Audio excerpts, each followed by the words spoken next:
to Channel 8, The Ocho. My name is Alex, and we're here to discuss the controversial topic, Egypt. Alright, prosperous country or turmoil? Alright, for the Egypt flag, let's start it off. It has three horizontal bands, which the red being on the top, the white, and then followed by the black. Then you have in the middle the golden eagle, which is the facing Saladin, which is the hoist side. All these terms are from the Arab Liberation Flag, which is represented with the black being that the oppression that they faced, and then with the red for the bloody struggle and the white for the bright future that they have to come. Okay, let's see, where is Egypt exactly? Well, as you can tell, it's in the northeast part of Africa, which is a great place to just hang out, you know, with the family. And then the capital is Cairo, and the population is around 83 million, which is a pretty big number, I think. Alright, now here's some hot dates. In 1970, Egypt's Gamal Abdel Nasser died and was replaced by Anwar Sadat. And then followed that in 1977, Sadat surprised the world by offering a peace treaty with Israel. And then in 1978, U.S. President Carter invited Sadat and the Israel Prime Minister Menachem to discuss a peace treaty. And followed by that, the Camp David Accords happened, which were pretty big by most historians, which was signed and gave back the Sinai Peninsula back to Egypt, and that there's peace now between Egypt and Israel.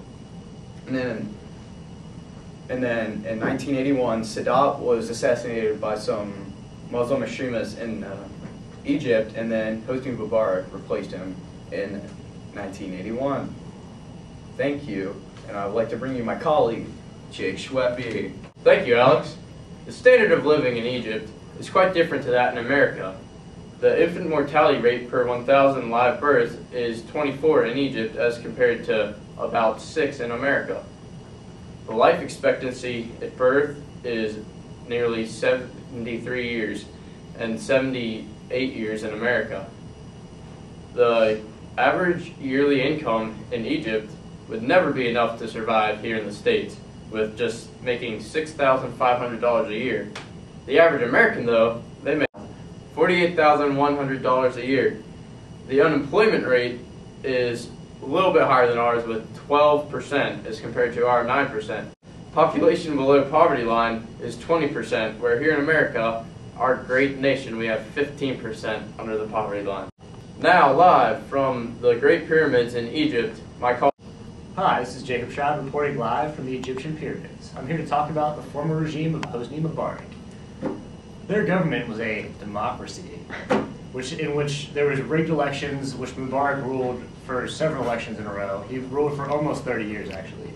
He was the president, basically a dictator. He did whatever he wanted to. He ruled for almost 30 years.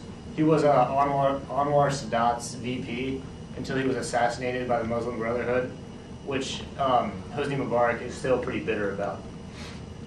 He led a harsh rule over the country. He enacted martial law, which is military law.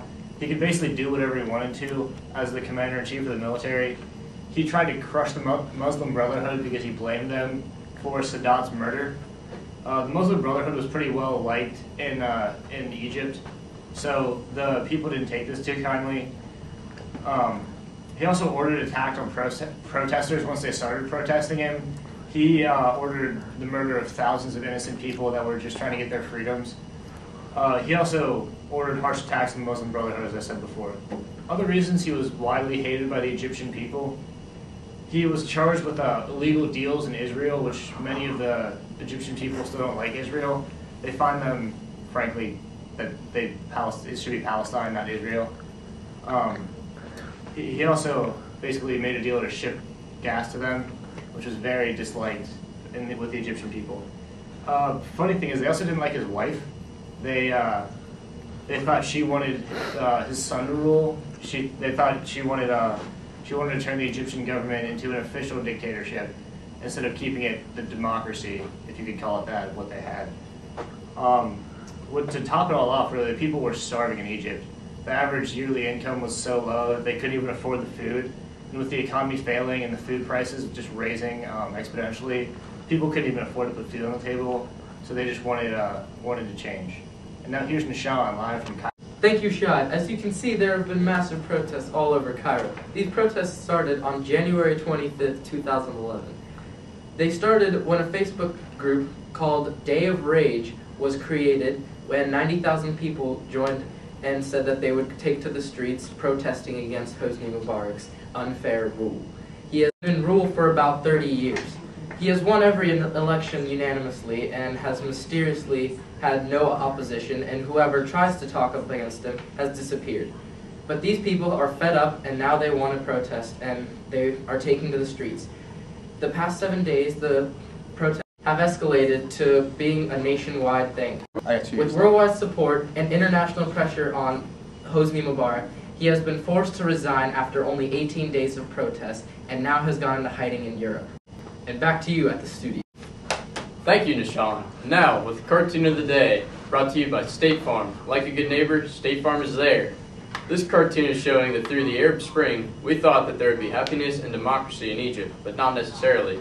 In reality, the conflict has triggered the influence of a possible radical government who would be anti-Israeli if given power. This is Jake Schweppe signing off. Good night, and remember, stay classy, Cincinnati.